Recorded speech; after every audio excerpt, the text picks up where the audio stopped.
Welcome to the Nerdcast, ladies and gentlemen. This is the Nemesis with our gracious host, Phantom Realm. How you doing, Phantom Realm? I'm pretty good. How are you? Yeah, pretty good, very good. Yeah, come off a day's work. Yeah, that's it, mate. Um, Okay. all right. So some of the stuff we're into, biggest thing is Mortal Kombat. So that's what we'll be doing a lot of content of. Most Um, definitely. yeah. So we're gonna try to get into this hype cycle. We're a bit late, very late actually. So we're actually gonna this episode here. We're gonna recap pretty much the entire hype cycle so far to date. So we might do it in two parts, depending on how long it takes. Yeah, think of it as a double feature. Yeah, yeah. So what we're going to do is we're going to introduce ourselves. We're going to tell a bit of a backstory on our sort of the history with Mortal Kombat, our experiences, where we started out, what we what got us into Mortal Kombat? Like, what was the first thing that you? Hmm. Actually, been looking forward to this question. Yeah. So, what drew you to Mortal Kombat? What was the first thing? I'd like to hear. Oh, I could tell you my earliest speculations experience, and then I could tell you the main thing that got me into it. I'll start with my earliest recollection. My earliest experience. I'm getting a bit tongue twisted here, sorry, people. Um, so my friend from primary school had Mortal Kombat 1 on the Sega Master System, and Well, I didn't really get to play it. I had to sit there and watch my brother play it and him play it. So that was probably the first time I got to see Mortal Kombat, along with Mortal Kombat 2 on the Sega Mega Drive. It was around the same time period. Yeah. That would have One been was, about mine. Yeah. yeah, and back in those days, I'm sure the older generation will remember the old Video Easy Blockbuster. See, we went down and rented it back then. And again, see, I didn't play it. I sat there and watched because I grew up playing Street Fighter with an older brother who's 8 years above me. He would just destroy me in fighting games. So I didn't even want to touch Mortal Kombat 2. I just sat and watched him play as Reptile. But my real introduction wasn't until Mortal Kombat Trilogy on the Really? PS1. That was when I really sat down and played it. And I remember picking Smoke, Yeah. Robot Smoke, and I just had a blast Yeah. playing See, that. I would have thought it would have been MK2 for sure. No, but playing wise, no. Like definitely, I mean, at least I got to see it, but I didn't really get to actually play a Mortal Kombat game till Trilogy. Yeah. That's fair. Yeah. So Smoke was he was your main in Trilogy. Yeah, and he would have stayed a main had it not been for the fact that when I started playing other MK games, he was never in basically any of them. So I went and did the logical choice, and I switched. I switched to Scorpion because they basically have the same move pool. Yep. And honestly, you know what? I prefer Scorpion all around as a character. He's just better personality, and just yeah, he was the basis for characters like Smoke and that at the time. Yeah. Oh, we'll get into it later, but like I think Smoke in MK1, I think they've done a lot for him. Oh, they've really made him his own character, and I actually really look forward to playing as him. Yeah. Like I can't wait to actually get into Smoke because Yeah, I'm really excited for Smoke, to be honest. most definitely. So, how about you, Phantom Um, Realm? You mentioned MK2. Was that where it started? Actually, I started with MK1, but that was on the arcade. So um, there was a next door neighbor, and he owned a caravan park, and he would take me there sometimes, and I'd help out around the caravan park. But then I seen um, an arcade machine, just one arcade machine, just sitting in the middle of the office, and I Hmm. seen it was this game called Mortal Kombat. So I tried it, and I was like, this is absolutely insane. So me being, well, I don't know how old, well, maybe 7, and playing this game Yep. because I didn't have to put quarters in because he turned it on, so I just kept playing it. Yeah. Love it. So I played MK1, and I thought it was I thought it was amazing. And then one of my mates, he had MK2 on the Sega. Was it Sega Mega Drive? Yep. Yeah. So he had the MK2 on that, and we just played that like non-stop, like religiously. And he would beat me all the time, like hands down. Like even though I'd lose, Yep. the game drew me in that much that I was like, I love it. I didn't like, Oh yeah, the yeah, aesthetics like about it. losing. Normally, I'm very competitive, so if I lose, I tend to just not do that thing and go to something I'm going to win at. But like he was Yeah. flooring me every single time, and I still loved the game. Like it was something Oh yeah. about Mortal Kombat that just drew me, and it wasn't because it was a fighting game. And who was your main? Oh, Sub-Zero. In MK2 it's Sub-Zero, yeah. Sub-Zero. Yeah. Good choice. Though I didn't mind playing I liked Melina in the later games. I felt like in MK2 Yep. the way that the commands were for the moves, it was just too awkward. Like even at that Yeah. It was yeah, early even at that days age, though. like just doing a slide, like now Yeah. what do you do? Like like a back forward circle, or something like that. Yeah. And then you get follow up with combos and such. See, back then, back to the first 10K games, you didn't even have combos. Like, it was still pretty Yeah, I vanilla. mean, you could do them. You could do them if you, because I've actually seen a couple of videos where like people playing some of the old MKs and they would actually put together some kind of combos. So it'd just be like special move into jumping kick into standing high punch or something like that, and then into something else. But uh, as a kid, I didn't work that out. Yeah. That was a bit far out for me because no one else was doing it back then because no one was thought of doing the combos. So, but yeah, so that's kind of our history. I did play a lot of Trilogy as well. I really enjoyed Yep. Trilogy. And then I did play like MK4, but not a lot. I kind of it kind of got me away Yeah. from the series a little bit. MK4. Uh, Yeah, there's a lot I could discuss there, but I'll definitely save that for another episode. Same with yeah, the other titles. There's so much I could go on with the yeah, old yeah, games. yeah, I definitely, out of all the main games, I've played them yeah. I all. played them all. And even things like Yeah. Shell and Monk. But that's not counting the updated versions like MK Gold or Unchained. I never played those ones, just like the basic main lines and Shaolin Yeah, Monks. yeah, yeah. So I played Shaolin Monks. I love Shaolin Monks. Oh, so good. We'll save all those for a later episode. Oh We'll yeah, 100%, we'll get 100%. into so we're gonna recap the hype train. I'm gonna call it the hype train. So Choo choo. so I've got we'll go right back to the ticking clocks. Now when you've seen Yep. the ticking clocks, and Ed Boon and his trolling best. What do you think? And then they had the Big Bang. I don't even remember that. Like it was sort of like the sands of the hourglass sort of exploding.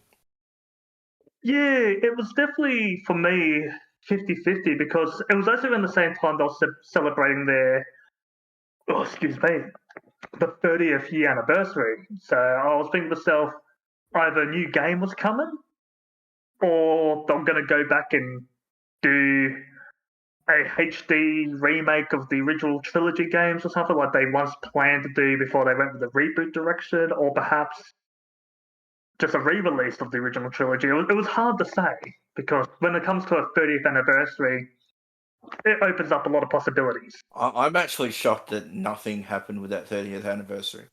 Yeah, I was kind of. They could have at least brought MK1, 2, and UMK3 Yeah, to the PS5 and the Xbox. Is it Xbox One now?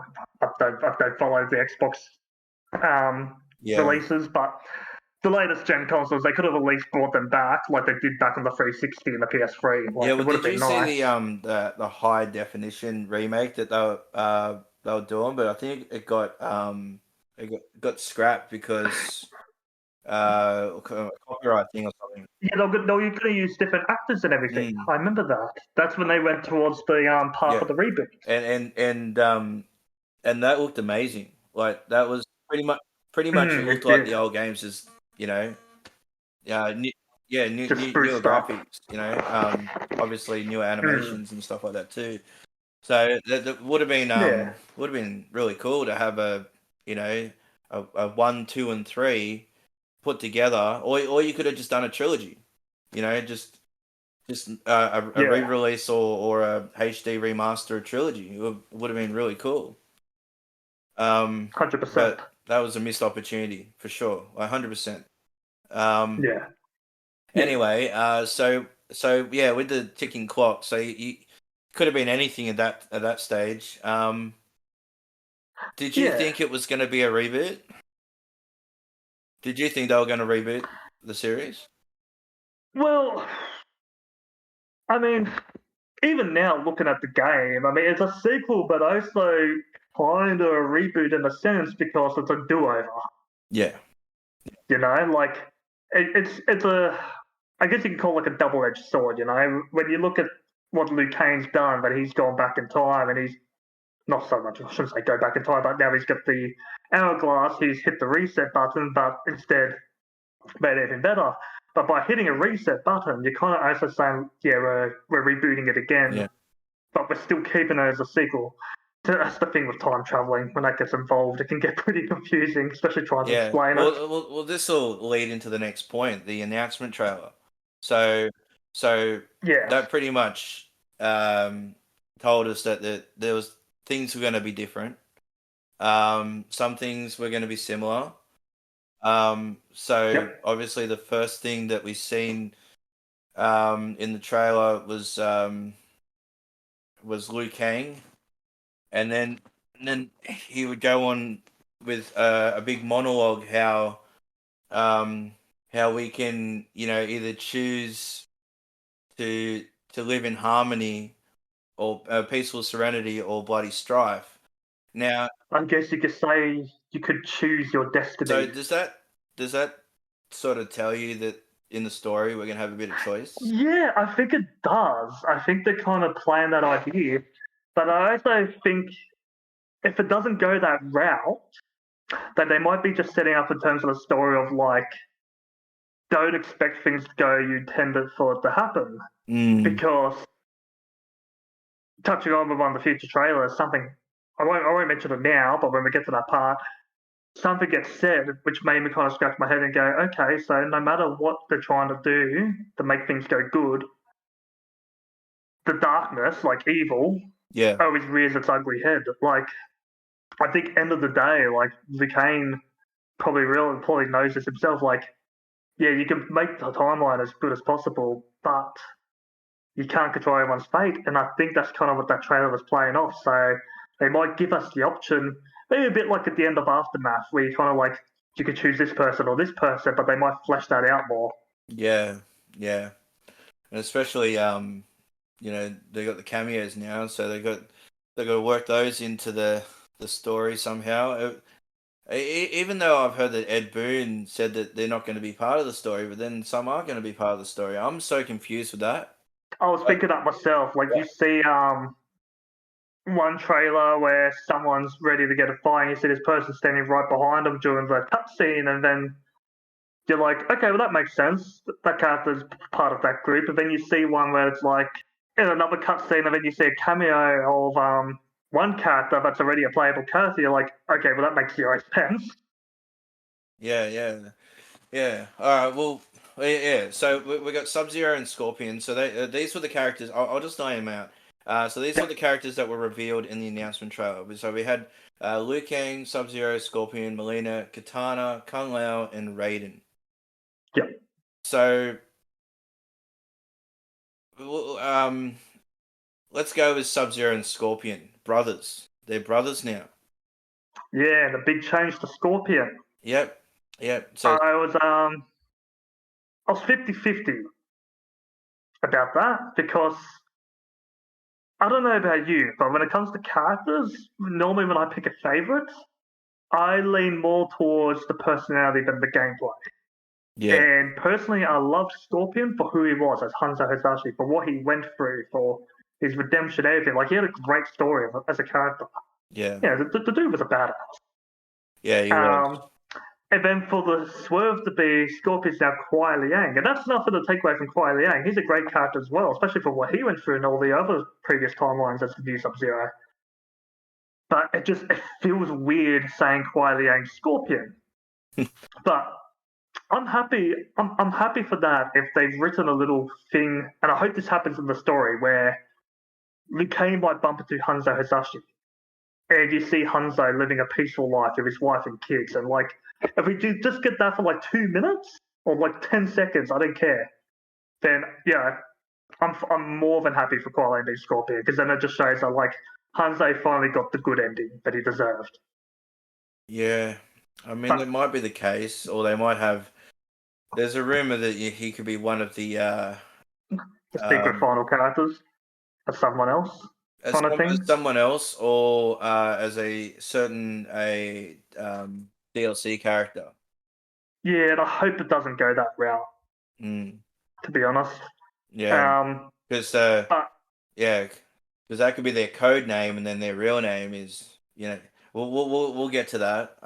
yeah, that's it. Yeah, All in due time. yeah. So As for Sub-Zero, I do like that we're getting Bihan back in the mantle because looking back, I remember when MKX was coming out. I remember when I first saw the trailer and knowing Kuai Liang was a Revenant. yeah, I was rubbing my hands thinking it's going to be Bihan back in Sub-Zero. That's because I remember Noob Cyber got thrown in that Tornado back in MK 2011. And I yeah. thought, oh, maybe it's reversed it and he's purified. He's back in Bihan. We're going to get a Bihan Sub-Zero again. Like, we hardly ever get Bihan in Sub-Zero. And that never got to happen. Well, that's what I was going to say. I don't think we've had Bihan in a mainline game since MK1. Yeah, unless you want to count the alternate costume in the reboot because of the story mode for Sub-Zero. Oh, But yeah, yeah, yeah, even that, take it out of the equation, he's been Noob Cyber majority of the games. yeah, So seeing him back as Sub-Zero now, like, it's awesome. I've been wanting to see Bihan back as Sub-Zero for a long time. yeah, yeah, and I think it's great. I think it really opens the door for a certain cameo as well. So when we get Oh, to yes. that, It's definitely. and I'm hoping that certain cameo becomes playable because I absolutely love that character. And when we Yeah. get to that, I will talk more about that. Yeah. So we got Melina Katana. Yep. So Katana is now Melina's bodyguard, and Melina is no longer a clone. I like it. It's different. I like it. How do you feel about it? Um, I actually really enjoy it. I actually think it's great. I think for them to have that, I feel like they'll have a better chemistry because they've grown up together. Yes. They revealed that she had the Tarkat disease. Yeah, yeah, yeah. So She's and yeah, um, so the Tarkat disease is now what causes her to have the mouth problem she has. yeah, and compared to all the others that go full blown, makes me think that maybe somewhere in the story they find a way to suppress it, kind of like delaying an inevitable. That's why it's only just got into the mouth before it got into the rest of the body. But won't know till we start doing the story. But as for her being Katana's biological sister and being the actual heir to Outworld, Mm. it's a it's a ballsy move that I'm all for. Like you can really tell they really sat down and went, all right, well let's do a peaceful like the good ending kind of thing. Yeah, like if someone Yeah, went back in time and tried to make a good future, like this is where this is how it go. And you can see that, like, as if Liu Kang sat there and looked at through the hourglass and went, all right, well, you know what? And here's the thing: if you look back, um, well, at least in the rebooted timeline, not so much the original, but in the rebooted timeline, like Melina wanted that actual sister relationship with Katana. She was envious of her and everything. Like, Yeah. she was a bit screwed up in the head, but you could tell she was lonely. So I think them kind of, like, Liu Kang kind of giving her the proper life that she always wanted. Like, again, like, you know, 2 thumbs up from me. And she still seems to play very similar, but we'll touch more on the gameplay shortly. Yeah. No, I think it's really cool. Actually doing something with the character. I think if you're going to go the same trope again, it would just get old and boring. I Yeah, mean, just what more stale, do and you do with it? You know, I like think what they're doing here, see, with a lot of the characters that haven't been used in the last 16 years coming back, if they went with the same trope, it's fine because, you know, we haven't seen them in so long. yeah, But the characters that we've seen nearly every game over and over and over, yeah, you gotta freshen it up somehow. You gotta inject new life, yeah. and they're doing it so far so good. They're doing a fantastic job. Well, another thing too is that they also have to justify why Melina's in this game because if she was a clone, they would either have to do it in this game or they'd have to wait until a sequel. And you know, you see what happened. It wouldn't work if they were going to go the clone route in this game. It wouldn't work. Yeah, and you seen what happened with the fans, Melina fans, in the last game. Yeah, they have to bring it back as DLC. Yeah, they you know, there was death threats, there was all sorts of stuff going on. So, which I think is wrong. I do not condone that, and if anyone does 100%. that, I do find the fan base, and it's not just Mortal Kombat fan base, it's the fan base of any sort of franchise. It can get a bit over the top, and I think some people need to just take a step back and kind of realize, like, hey, like these are people's livelihoods, like, and they got to understand, not everyone's going to be pleased, you know. And there's some things they've changed in this for this game to try to appease all those people, which never bothered me. And when it gets, and I'll bring some of that up when we get to it. Yeah. All right. So, I mean, we're sort of just gonna quickly run through the trailers. I mean, yeah, you know, because there's just so much to get through. But with the announcement trailer to start with, it sort of painted a picture on what is coming. And if you go to, you know, like comics and you know, even some of the old games, even some of the endings for some of the characters, it would give away some hints into what could come. So you would see Scorpion and Sub-Zero. They'd be looking out in the distance. Katana and Melina would be looking out into the sky, and you'd see an eclipse. And to me, very foreboding. To me, when I first seen that, was Onaga. I didn't even get to any of the other trailers, and I already had in my head he's the big bad for sure. Yeah, and that's kind of what I'm hoping for. And if it doesn't happen, then at the very least, set it up for the next game. But Onaga's been missing for a while, and he was a big bad that I honestly think they could have written a great story for him with MK11 had they not went the whole Chronica bullcrap. Yeah. Because I always think about his powers. He has the power to resurrect his army. Like that's why his army was unbeatable. It was based virtually in the mortal army. You kill him, he could bring him back. It was all because it was in his heart, that power. Yeah. And in Deception, when the Deadly Alliance killed Katana, Jack, all of them, he brought him back and had him serve him. So in my head, I was like, oh man, I could see them bringing him back at MK11 and like properly reviving all the Revenants, you know, restoring to humanity, but they now serve him. Yeah.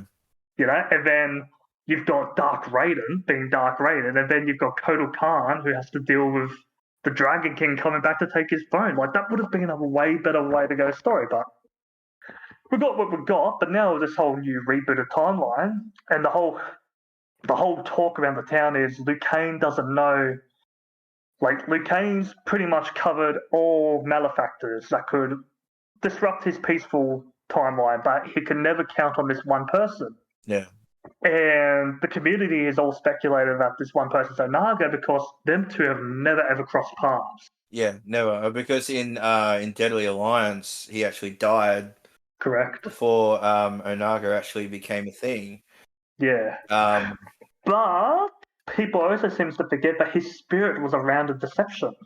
His spirit was around, but he was zombie Liu Kang. Yeah, but remember his spirit was working with Ermac, if I remember correctly. Was it? Yeah, I know it was like a non-canon ending of Ermac where Ermac and Liu Kang freed all the friends, but they Was that in a character ending? Yeah, so it's probably non-canon, but Yeah. I can't remember if he appeared in Conquest mode. It's been so long. Well, I wouldn't worry about that if it's I would go the route that Liu Kang had no idea about Onaga at all, and even so, if you if you added that sort of speculation on him being around or his spirit being around, when the Mortal Kombat rebooted from MK9, it went from MK9 to X to 11. Yeah. So there was no Deadly Alliance Deception or Armageddon in that period. 9 That's pretty much true. negated anything. So it also negated Onaga's The original timeline. Yeah, the original timeline where Onaga actually came back. Yeah. So. And the other thing too, sorry to just cut you off for a second there. That's right. Not many people, even in the realms, not many people remember the Dragon King. Yeah, no. Like, he was basically turned into a myth after what Shao Kahn had done to him because there was so many years had passed, like tens of thousands of years or something, or a couple of thousand years, or some very long time. So you hear like the legends, like you see in the the Deception intro, like Quan Chi was gobsmacked to see him return. And obviously Raiden would know who he is, but like I guarantee you no one in Earthrealm would know him, obviously, and I guarantee you half of Outworld would even know who he is. Unless you'd been around in his court back in the day when he existed, but if you're some realm that got conquered during Shao Kahn's reign, you're not going to know him, so it would make sense for him to fly under Liu Kang's radar. Yeah. But wouldn't like Katana, isn't she like old enough to be around in that period? Yeah, but remember, Edenia got conquered after Onaga's rule. Like, I'm sure she had no idea about the history of Outworld back then. Yeah, that's true. You know, and I'm pretty sure she was only like a baby or something, or just a child when Edenia got conquered. So, yeah, being a kid, you're not going to know that sort of stuff. No. All right, so the last thing I want to get on the announcement trailer, we're probably going to miss a lot of things. So just if we do miss anything, just leave a comment. Yeah, what happened to backtrack? Yeah. We're pretty we're pretty far behind everything. So the last two things I do want to mention is Kung Lao and Raiden, because they were the other two characters that were revealed. Now, Raiden, very different. Very different. Yeah, he's changed race. He's now a lot younger. Yeah, because he's immortal now. Like in essence, he's a completely different person. He's an actual. I wouldn't even say he's definitely. You can't say he's Raiden from the old timelines. I'd say because Raiden and Liu Kang have swapped roles, that this Raiden is probably what the mortal Liu Kang should have been. Yeah, I actually don't mind the change. Because neither do I. It's different. Yeah. I mean, obviously, they just swap roles. Yeah. I mean, if you're going to do something drastically different, why not make, I don't know, I mean, even Kung Lao to be the chosen one. And I don't know, do something else with Raiden, but it is what it is. And I actually think it's pretty good because I in my mind, I always didn't like the way Raiden looked. I didn't really. I never liked the stoic. Not so much his design, but like his face model or his face design, I didn't like him being so stoic all the time Yes. and so like, you know, I actually liked it. did you? Yeah, Yeah, he felt like the old wise mentor. Like he kind of had that oh, what do you call it? Like a hard life kind of look to him, you know? Like, yeah. and when you think about like, you know, the war he had with Shinnok and everything, like I don't know, I kind of get that, but he also kind of looked like. See, it helped too that his voice actor Richard Epcar really like was the perfect voice for him The too. thing, In my opinion, you might not feel the same, but I just kind of felt like I got that wise, warm leader from him, you know. um, So I liked Ray. I know a lot of people always call him a blundering idiot, the blunder god, but I don't know. I feel like he's the kind of guy that would be able to like if you're down in the dumps, he'd be there to pick you up, you know. I don't know how. I mean, I wasn't a fan. I'll be honest. I wasn't a fan of Richard Epcar. His voice was annoying me, and in MK11, I was like, please God, can he not come back for the next one? I can't. I don't know. It was something about Richard Epcar. Eventually, just his voice just wore thin on me. Like I didn't mind him in Yeah, 9 and even going back. I think he was still Raiden before that, but. I don't know, like yeah, I'm actually really pleased that Raiden's gotten a fresh coat of paint, like voice actor, design yeah. wise. You know, he actually looks faster in his gameplay too. Um, Yeah, I mean, it's going to be interesting. I'm wondering, I just wonder how they're going to lore-wise explain how he has access to electric powers now that he's immortal and not a god. well, I mean, Liu Kang had 5 powers. Yeah, true. They just went, yeah, he's just got it. So they might just do the same. Yeah, yeah, How do you have electric powers, Raiden? I don't know. I was just born lucky. yeah. Just Liu Kang might have just given him back to him because he did take Yeah. him at the end of 11. And Yeah, and he doesn't call himself, because I remember when he became a god at the end of 11, he called himself the god of thunder and fire, and now he's just the fire god, which, to be honest, is better than saying the god of thunder and fire. That's too much of a title to roll off your yeah, tongue. yeah. All right, so we got Kung Lao. He doesn't look too different. It's Yeah, pretty much the same. yeah. See, that was the other thing. Back to the announcement trailer. Before we even saw Johnny Cage, I think, when they were just showing us like Katana, Melina, Kung Lao, Raiden, Scorpion, and Sub Zero, because I was speculating that it was a prequel or something. And I Yeah. thought Kung Lao was going to be the great Kung Lao. And I was thinking, okay, yeah, I can see that. You know, it's a new Raiden. Could be any time, doesn't matter. Mm. Katana and Melina, God, they're 10,000 years old. They still look like they're 20. Doesn't matter. And Sub Zero and Scorpion was a title that could get passed down through generations. So that's why, in my mind, at first, I thought maybe MK1 would have been set, you know, long before the events of the original Mortal Kombat, setting up a whole new game and everything. But once we started seeing other characters like Johnny Cage and that, I kind of went, okay, so it's set in a normal time period, which made me realize, okay, so Kung Lao's just Kung Lao, and nothing wrong with that, you know. But he'll probably still retain the same personality, everything as he is, maybe a little bit more humbled this time around, because going off by the Aftermath trailer ending, I should say not trailer, the ending. Um, Overall, I mean, they might give him more of the main protagonist role this time, now that he's not a Liu Kang shadow. But there's no real drastic change in his character, as far as I could tell. Yeah. That really did give off those vibes, didn't it? Hmm. It really gave off the vibe that we're going way, way, way back. Yeah. And until some people freeze framed and they would show like a satellite and a radio or a TV or some sort of electrical devices that were inside the village, because I reckon that was done on purpose. Yep. I reckon that they set the trailer in that oldie like sort of Japanese Chinese village in an Asian aesthetic, real ancient looking. Yeah. Um, yeah, so I reckon they did that on purpose. They set Yeah. they set it like that, so everyone's like, oh, is this the Great Kung Lao? Because that Kung Lao that was sitting there, he had like the normal hat. There wasn't a Razor hat, and you had Raiden in the background.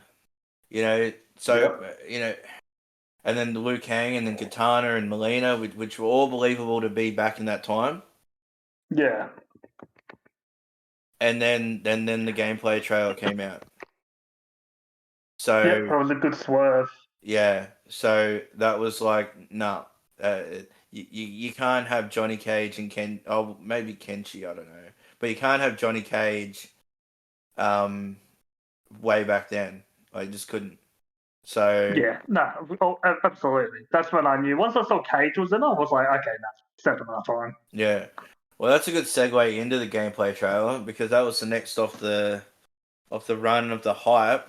Yeah, because I was about to bring up the hat thing too of Kung Lao. I liked how one of the gameplay trailers they showed when he throws his straw hat at Bihan and just kind of like just drops on his chest. And so I'm serious, just got that really kind of look on his face.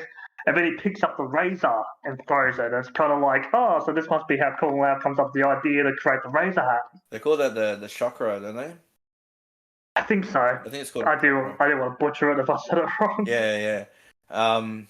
Yeah. Well, Kang Jin had that in his gameplay in MKX. So that was a good callback to that. Yeah. Yeah. So the gameplay trailer revealed Johnny Cage, Kenshi, with revealed some cameos because it was the first time we heard about cameos. That's probably a good segue into that actually. Yeah. So because I think that was after the announcement trailer, they mentioned cameos, didn't they? As I was on the website. I believe so. Yeah, and then we had no idea what they would do. Like at that time, Yeah. we had absolutely no idea. We knew that they were going to be some sort of an assist, but we didn't know. We had no idea how far it was going to go, to what extent they were going to be used. Yeah. So in this one, we've seen Goro, Kung Lao, and Striker. I've noticed too with Goro, it takes a full bar to use him, which makes sense considering that he's bloody basically sub-boss level. Yeah. Well, we didn't find that out. We only just seen Well, not during that trailer, but later on at the Kombat cast. I just wanted to bring it up now because I know my memory, I'll forget. Yeah, that's all good, man. But it was interesting how cameos are going to play into it. And I'll be brutally honest, I wasn't too sure about it. You're still not sure, are you? I won't know till I play the beta this weekend. Yeah. I'm always a bit sketchy. See, I played Dragon Ball Fighter Z, and you had to do it as teams of 3.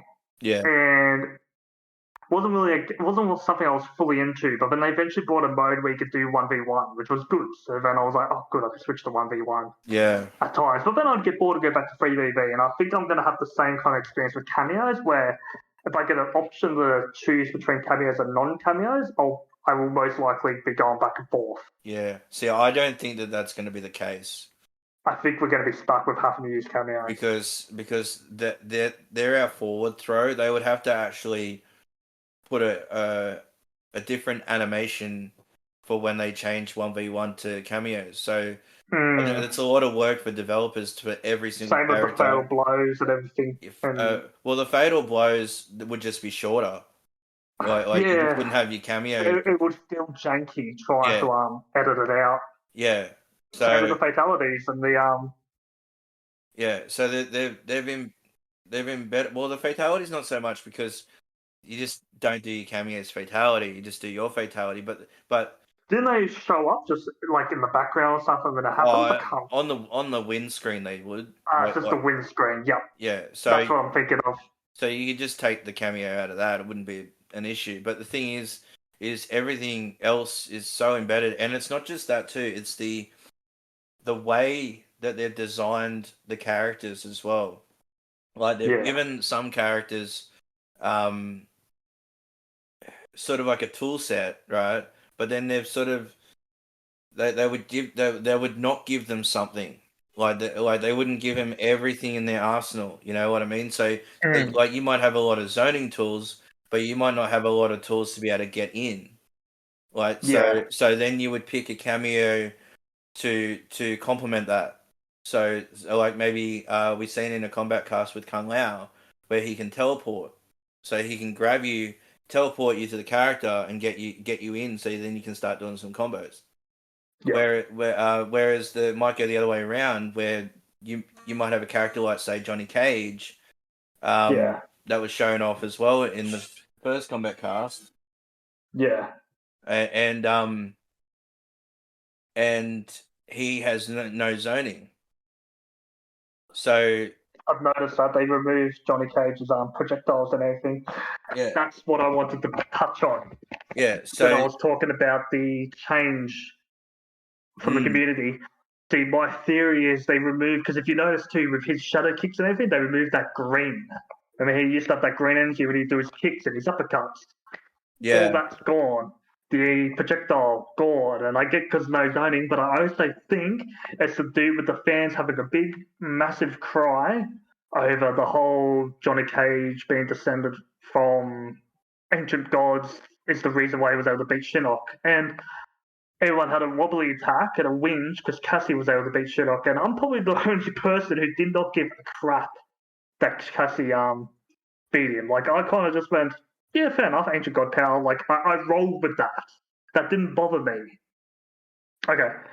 Yeah, so that didn't bother me at all. I was fine with that because in my eyes, if Luke Kane, I mean, I know he was the chosen one, but he didn't have godlike powers, was able to beat Shinnok back in the original timeline. What's to stop Johnny and Cassie, who are descendants of godlike powers, able to defeat Shinnok? And in Cassie's point, she defeated corrupted Shinnok, who basically, when you think about it, I know gameplay wise he's tougher, but in a lore stance, I would say he was probably weaker because an Elder God's meant to be a divine being, and he went and corrupted himself and turned more into a demon.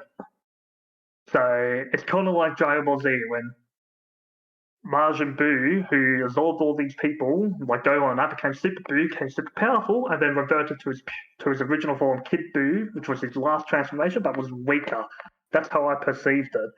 But because the fans got so upset about the whole green energy being tied to the ancient gods and everything with Johnny Cage and Cassie, I feel like again this is never going, all right, well to make the fans happy, we'll take all that out. He won't be descended from gods, so they don't have to worry anymore. And I kind of think that sucks because I think the green energy was like it was part of what made Johnny Cage stand out with his moves. I know it's a little nitpick on my end, but it bugs me when fans having cries over silliest things causes other little things to change. So I guess I'm just I know that made me sound like a hypocrite. But yeah, I could rant on that for ages. with the Johnny Cage thing, I actually like it. I actually, I mean, a lot of people some people just can't handle change, and Yep. and I mean, I can be like that sometimes, but I feel like Oh, you and me both. yeah, I feel like I'm a selective person. I can handle change, and then with some things, and can't handle change with others. But when it comes to MK and being so long into the franchise, I mean, 30 years, it needs it. Like you just got to like. I mean, maybe some things don't need to change as much, but Yeah. I feel that they wanted to make Johnny Cage more grounded, like Yep. completely grounded, and have him that character that is that audience character finally. Like, I mean, Yeah. like he had green energy from the start, but they never really touched on what the energy is. Yeah. And we didn't find out what the energy was until MKX. X. MKX. Or So, technically kind of hinted with his ending. I know character endings are non-canon, but his ending in the Mortal Kombat reboot, as they kind of hinted towards it. oh, was it? When Raiden tells him that he was descended from God, so he goes to the realm of order to train to hone that power. Oh, okay, yep. Yeah, and then they kind of rolled with that into the main canon and MKX. Yeah.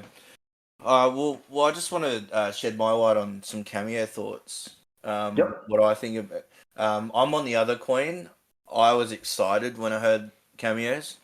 Yep. Mainly because I really enjoy different I like different things. Like I like when that's the one thing that drew me to Mortal Kombat throughout the whole time. Like I mean, okay, yeah, 1, 2, and 3 and trilogy. You know, even 4 were kind of the same. But then when Yeah. you went into Deadly Alliance, Deception, and Armageddon, there was always something else to do. There was always another sort of gimmick. There was always something fun about Oh the yeah. game. Um, unlike like Street Fighter, where things would stay the same kind of lot. Mm. I think even now it's just an upgrade in graphics. There's not. I mean, okay, you got the world tour they have now. Yeah, where you create your own character and you Yeah, go on yeah, this actual, you can actually move about. I haven't played it yet. yeah. I refuse to get it until they put the gut in the game, but But I mean, that's a lot of story to that's sell. the most fun thing Street Fighter's done, and it's in history, and it's older than Mortal Kombat. Yeah, Like yeah, seriously, like it is true. When you look at their story modes and everything, they kind of keep it to the same, more or yeah. less. I mean, and their story mode though, like their stories are just trash. Like Yeah, let's be honest, Street Fighter just has not had a good story. I don't know. I haven't played 6 yet, but yep, I've played some of the others, and yeah, the stories just aren't great. yeah, And if you're a person that enjoys the story, that Mortal Kombat is probably the better of the two. agreed. Gameplay wise, you could probably argue maybe Street Fighter sometimes, Mortal Kombat other times, but See, Mortal Kombat kind of has that Lord of the Rings kind of feel with the lore, where they kind of like, it's like Dungeons and Dragons and all those sort of things, where they kind of build, where they do a lot of world building, yeah, what I should say, world building, with yeah, the characters and everything. Like it feels like, hey, if it wasn't a fighting game, you could easily write a big fantasy TV series or something out of it instead, and it would work. yeah. I mean, Street Fighter world builds, but I don't like the world, so Yeah. they could build anything they want, and yeah, I'd That's it. go back to Mortal Kombat any day. So, um, so yeah, so with the cameos, yeah, I was actually really excited. And even when I started seeing more of the cameos, like even when, Yeah, I noticed they brought in like a classic version of Kung Lao as a cameo, mm, and they even brought back Striker, who last appearance play as a playable character anyway. It was the reboot, which was probably his best appearance. yeah, what was John Um, Cena? Was it feel like John Cena? yeah, I really, I actually wish he was playable, and they actually got John Cena. yeah. I mean, we will have a John Cena, but we'll get to that down the line somewhat soon.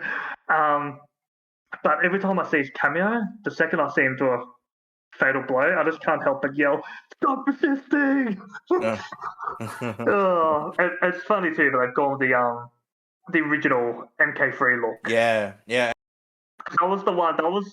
That look was the reason why people used to crack jokes about Striker, because they always felt like he looked like some mall cop and not an actual yeah, police officer. because the outfit looks a bit cosplay. The Yeah, outfit looks like somebody who went to a party shop and got a cop outfit. that's it. For the cheap. It doesn't even look like I actually went to a party shop once and seen a cop outfit, and it looks better than that one. So, um, yeah, I can understand where people come from. He's yeah, it looks like just a budget cop. Yeah.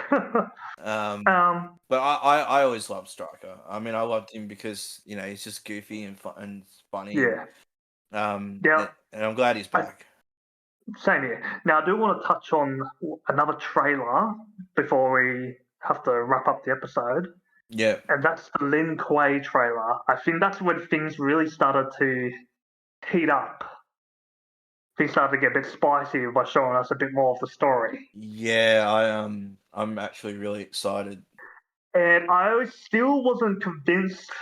This is how stubborn I can be. Even when they had revealed that Sub-Zero and Scorpion were brothers, I still wasn't convinced it was going to be Kuai Liang as Scorpion. And in my head, I was just like, oh, they're not blood related. They're just brothers, as in, like, you're my best mate kind of thing. And then it's Hanzo.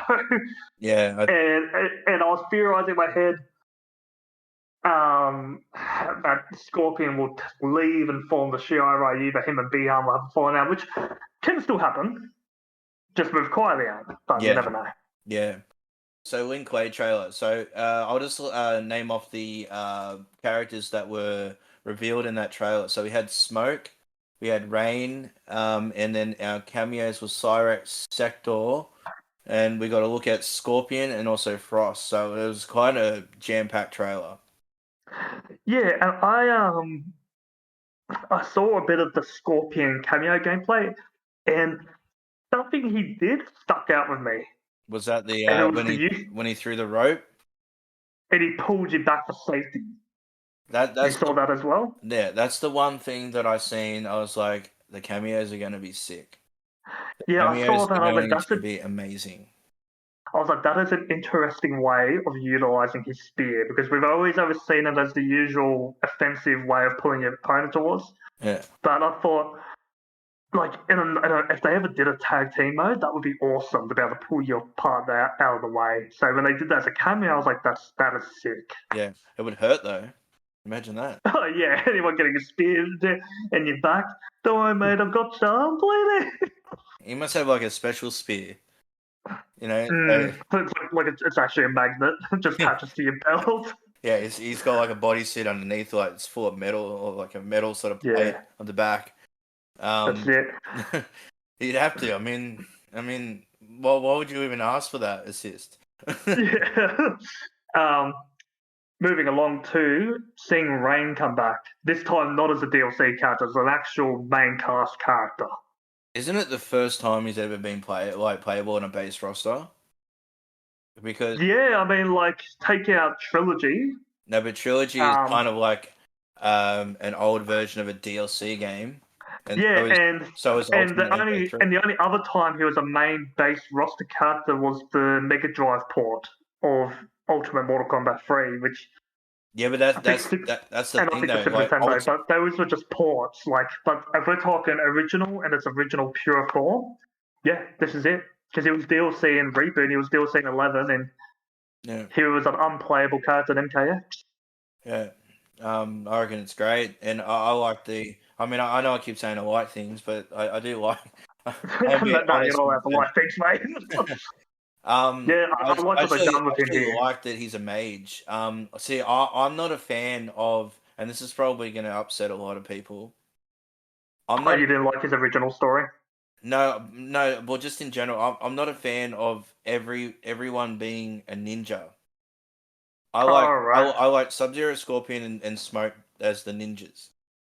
Yeah, because they were from actual ninja Yeah, clans. yeah.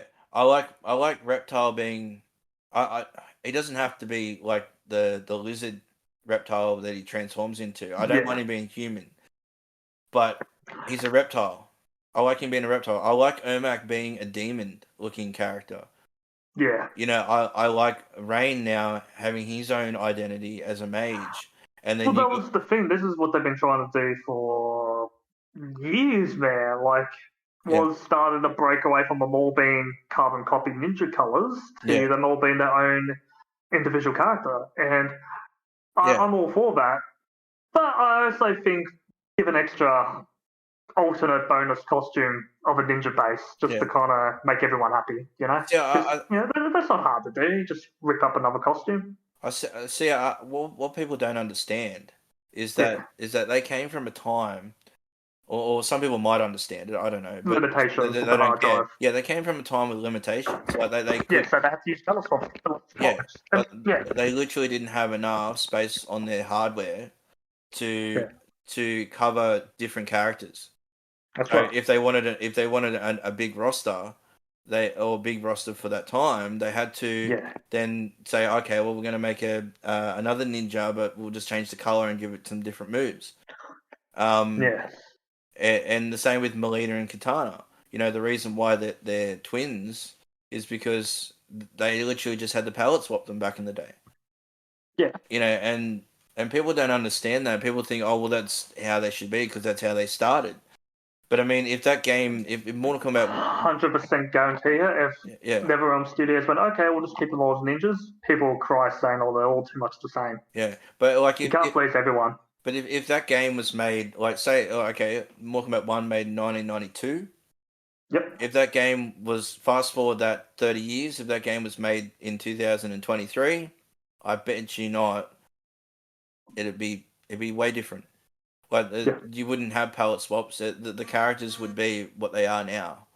Yeah. Like, I know people like to go nostalgia. Yep. And I for the most part too as well. But I don't mind going away from that. I actually enjoyed Mortal Kombat more when the characters started to become their own thing. Yeah. So yeah. Anyway, a bit of a rant on that. I actually like Rain. I think his gameplay looks really cool. It is a bit zony though. So I don't know how that's gonna run because as we've seen in a couple of the breakdowns on some of the other characters, like that we'll get into in the next episode. There's a lot of anti-zoning that you can get around. You can get around zoning pretty easily now, especially with cameos. So zoning characters actually might be a bit weak in this game. Yeah. We'll have to Which, wait. to be honest, I'm all for because there's nothing worse than someone spamming projectiles. Yeah, yeah. I like to mix it up. I'm kind of a mid-range kind of player. I like to stick in that mid-range, but then I like to rush down and get in your face. Yeah. And then I normally get my ass kicked instead. So we've seen Smoke and Rain. What was your first thoughts when you seen Smoke? I like it because it wasn't a major drastic change. He still retained the classic Son of Ninja look.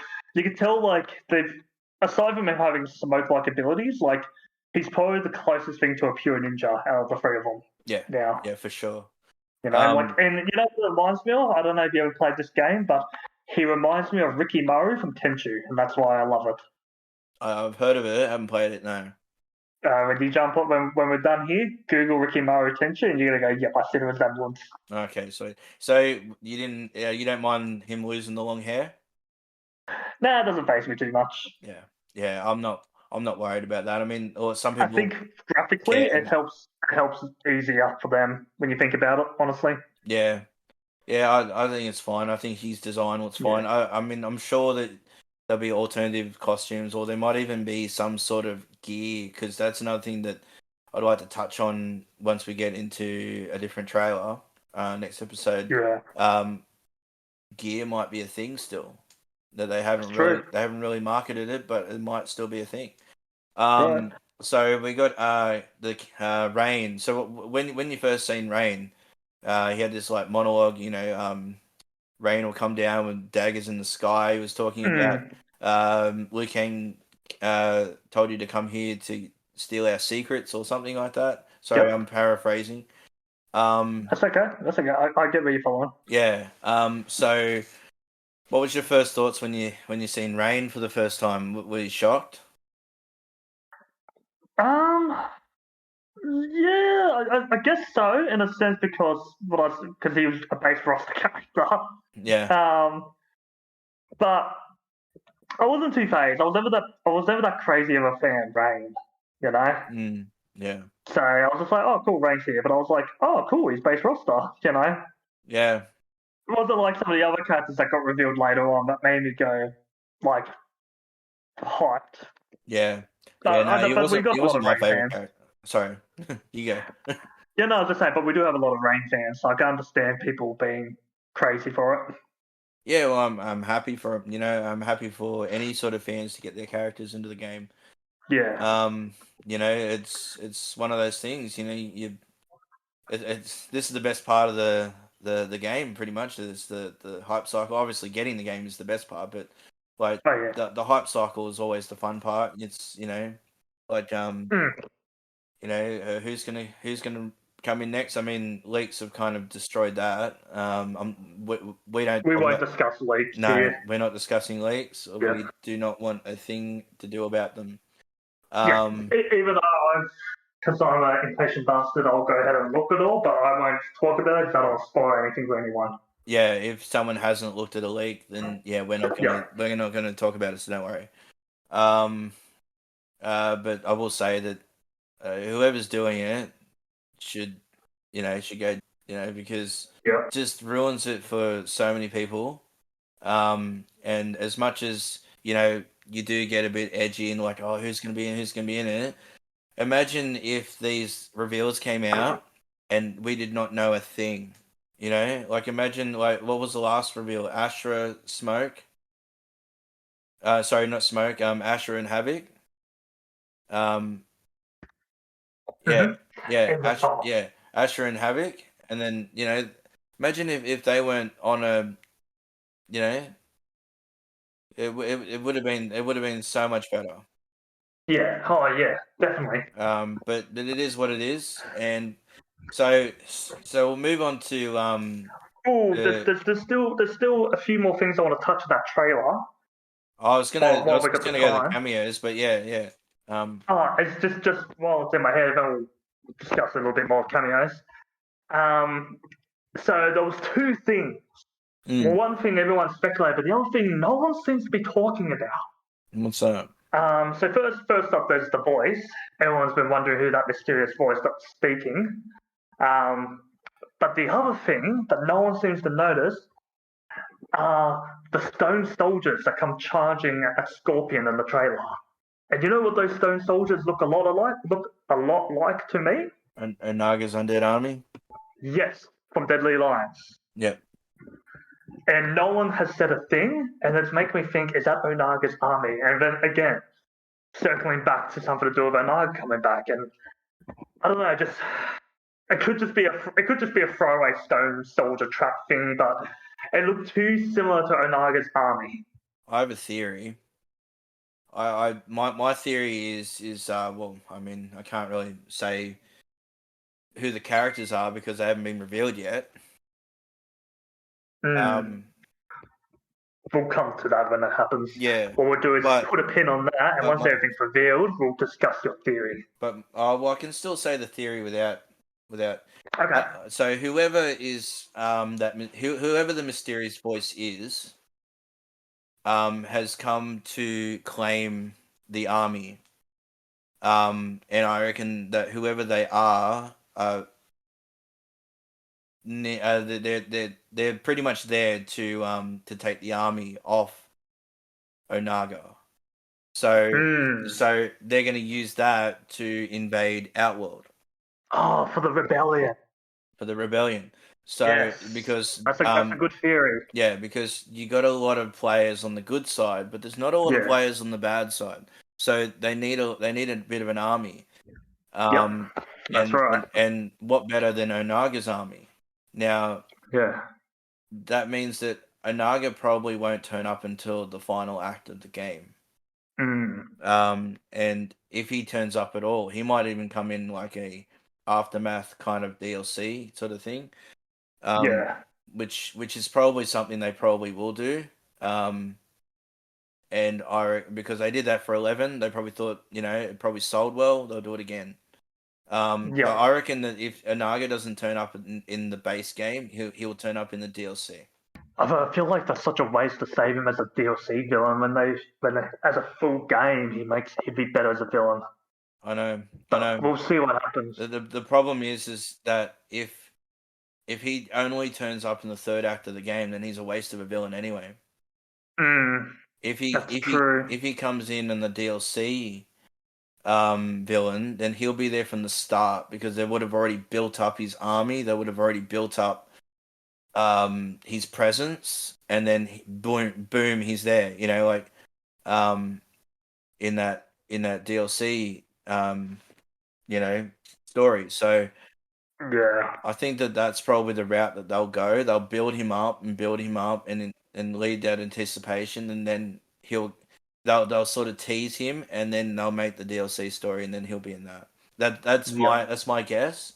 I mean, I'm probably wrong, but we'll see what happens. Yeah. Alright, so let's move on to the cameos. Well, you wanted to touch on the mysterious voice. Who do you think the mysterious voice is? See, I had to listen to it because I went back today because I was thinking about it, and I sat there and I was listen, and it doesn't sound like the voice actor, even though he's confirmed to play him. It doesn't sound like the voice actor of.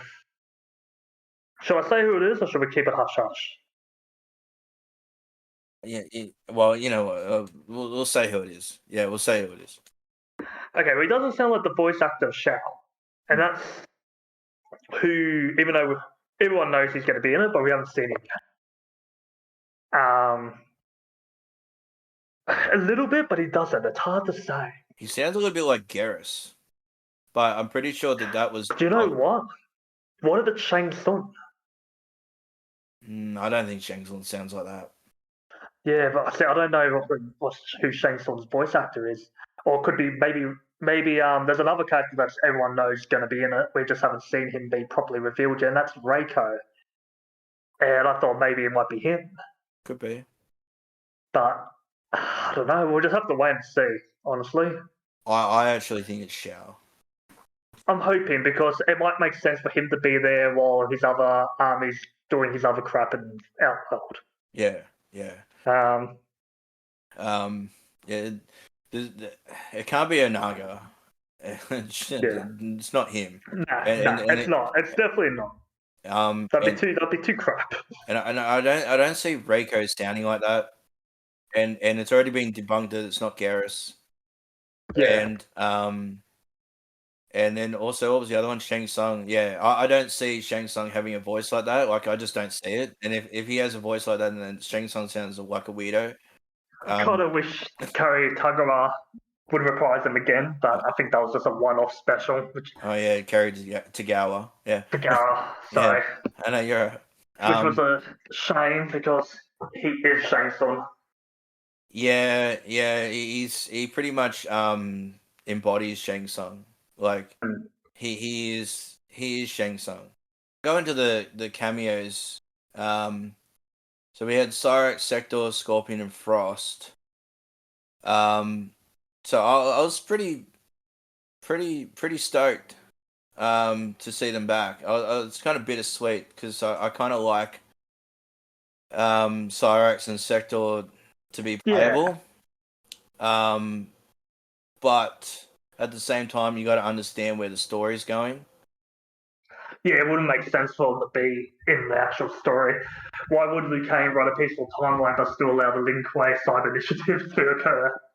Yeah, like that's the thing. Liu Kang really just has a bias and hates the Lin Kuei with a passion, or personally hates Kuei Liang, but just don't see that happening. Yeah, like, and the thing is, so ever since 9, they haven't really tried to fit them in, and even when they did fit them in 11, they didn't make them playable. I couldn't understand. And the closest we got after 9 was Cyborg in X. It was a non-canon character that just had variations of them, which is good in the sense of you like playing as them, so now you can you can take your pick. Yeah, but a lot of people like the character for the character, like. Yeah. Exactly, and that's where it comes back to people like myself who like a character for their personality and not so much for their gameplay. Yeah, like, but I mean, in 11, they literally had their character models. Yep. Why couldn't have they been the 2 last final DLC throw-ins? I know. You know, see, this is where I kind of don't like guest characters. Yeah. I don't mind 1 or 2, but I hate when they put 6 guest characters or 5, and it's kind of like those are spots I'd rather see go back to other characters. Yeah. You know, and they're doing it again here, which we'll discuss another time. But yeah, again, they could have fit Cyrax and Sector in K11 if they didn't give spots to Robocop or Terminator, etc. Yeah. Rambo, really? Yeah, I'm going to get hated for that, but I seriously didn't care about Rambo. Oh, that was so stupid. I mean, I didn't mind Terminator, but I actually would have rather the T-1000? Yeah. I would have rather him. He's got better abilities. You know, Terminator 2, I forget the actor's name. That would have been do the Terminator running a fatality. That'd be so cool. I mean, I know they wanted Arnold Schwarzenegger's likeness. But he was the more down in the dump sort of going the crap sort of Terminator, where you had the T-1000. It was like the upgraded model. Yeah. But anyway, I digress. Yep. So Kung Lao. Hang on, no, who we got? Frost and Scorpion. So we got to see Scorpion and Frost. Yeah. Not much of Frost though, but. Yeah, she kind of She just did a Fatal Blow ending. That was it. Yeah, I think she might. It's gonna be weird comparing her to Cameo Sub-Zero. We've got to see what the differences are gonna be when we get a bit more of a breakdown a little bit later on. Yeah. Um, Yeah, we did see that. Can't talk about it yet. yeah, But yeah, and even Frost, we'll get to see a little bit better in the beta because she's going to be part of the beta this coming weekend. that's it. So we'll actually get hands on. So Nemesis and myself, we actually have not played the game. We're actually from Australia. So And we're not fancy dancy YouTubers, so we don't get super special privilege access yeah, no, like some others. So we're like the rest of you guys. We're all just sitting here waiting. yeah. So this is actually our first episode. So we're only just starting, and we're from Australia. And the stress test actually was not in Australia unless you did a workaround, and I had no idea you could do that. So Disappointing. I'm actually glad that we didn't get to play the stress test though, because it wasn't the game. It wasn't the game yet. It wasn't ready. Yeah, they were still ironing out a lot of things. Like I saw one, I think it was from the stress test gameplay where Katana was so broken she was basically juggling the guy with like a two punch combo of a fan or something. I think it was like a 2-1 or 2-2. Yeah. Yeah, I don't know, but I just remember seeing it and I was just like, wow, okay, that just gave me flashback vibes to being juggled by Quan Chi and KX, and I was like, nope. yeah. We'll see. Not only that, like they also added dash blocking in the new build, and they also added it looks a bit faster. It looks to be faster. I don't know if that's just looking at it like, oh yeah, it looks faster, or it actually is faster. But some of the strings do look a bit quicker than what they did in the stress test, and even the gameplay trailer. Yeah. All right. So I think that might be the end of the episode. I know that was a bit abrupt. But we will get on to the Combat Cast 1 and the Umgadi trailer, and probably try and get as much as we can done after that as well in our next episode. Yep, 100%. We've got a lot of ground to cover. That's why we're doing this two-parter double feature. Yep. To kind of catch, so myself and Phantom Realm here will be all caught up alongside everyone, and then to keep all you lovely ladies and gentlemen, the viewers, up to speed with us as well. Yep. So with that, we'll see you guys later, and have a good night. Yep. Take care. All right, bye.